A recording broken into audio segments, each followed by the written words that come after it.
അഖിലേന്ത്യാ രാഷ്ട്രീയത്തിൽ കോൺഗ്രസിന്റെ പതാകയും പിടിച്ചുകൊണ്ട് ഉയർന്നിട്ടുള്ള നേതാവ് ശ്രീമാൻ കെ കരുണാകരൻ തന്നെയാണ്.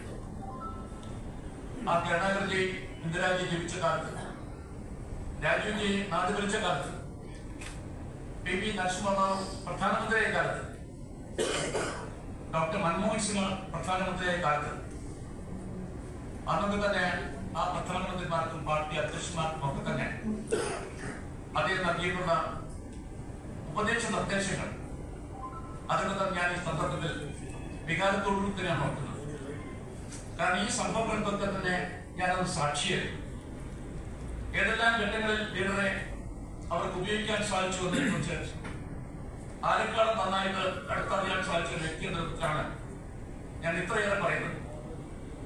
കുശാഗ്ര ബുദ്ധിയായ ലീഡറുടെ തന്ത്രപരമായ ആ കാലത്ത് ഇടപെടലുകൾ, നേതൃത്വ പാഠവും അത് നമ്മുടെ രാജ്യം കണ്ടതാണ്.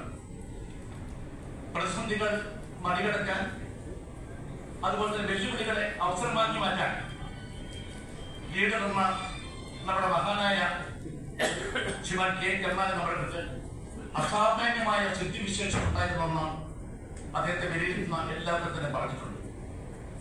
ഇതുപോലൊരു ഫൈറ്റിംഗ് സ്പിരിറ്റ്, പോരാട്ട വീര്യം, ആ വീര്യമുള്ള എത്ര നേതാക്കന്മാരെ നമുക്ക് പിൽക്കാലത്ത് കാണാൻ സാധിച്ചു ചോദിച്ചാൽ അതാണ് ഞാൻ പറഞ്ഞത്. ശ്രീമാൻ കെ കരുണാകരന് പകരമായിട്ട് കെ കരുണാകരൻ മാത്രമാണ് ഉണ്ടായിരുന്നത്.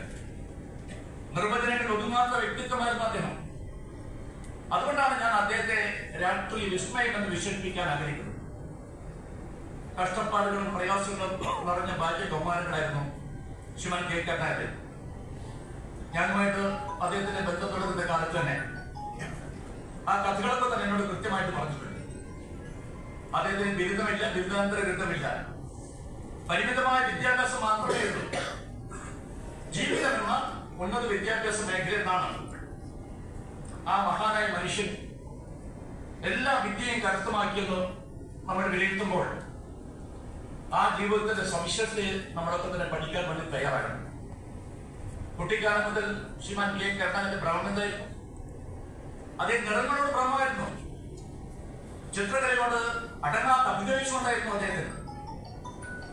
ആ മഹാനായ മനുഷ്യൻ ചിത്രകലയും അതുപോലെ തന്നെ ജീവിത മാർഗവും അന്വേഷിച്ചുകൊണ്ടാണ് കണ്ണൂരിൽ നിന്ന് വണ്ടി കയറിയിട്ട് അദ്ദേഹം തൃശ്ശൂരിലേക്ക് എത്തുന്നത്. ആ തൃശ്ശൂരിലെത്തിയ ശേഷം അദ്ദേഹത്തിന്റെ ആദ്യകാലത്ത് അദ്ദേഹം അനുഭവിച്ച പ്രയാസങ്ങൾ, വികാരം കേരളത്തിലെ മറ്റേതെങ്കിലും നേതാവ് നടത്താൻ സാധിച്ചു എന്ന് എനിക്ക് തോന്നുന്നില്ല. പനപ്പള്ളി ഗോവിന്ദ മേനോൻ നിങ്ങൾക്കറിയാം. കാരണം കരുണാകരൻ പലപ്പോഴും പറയണം, എന്റെ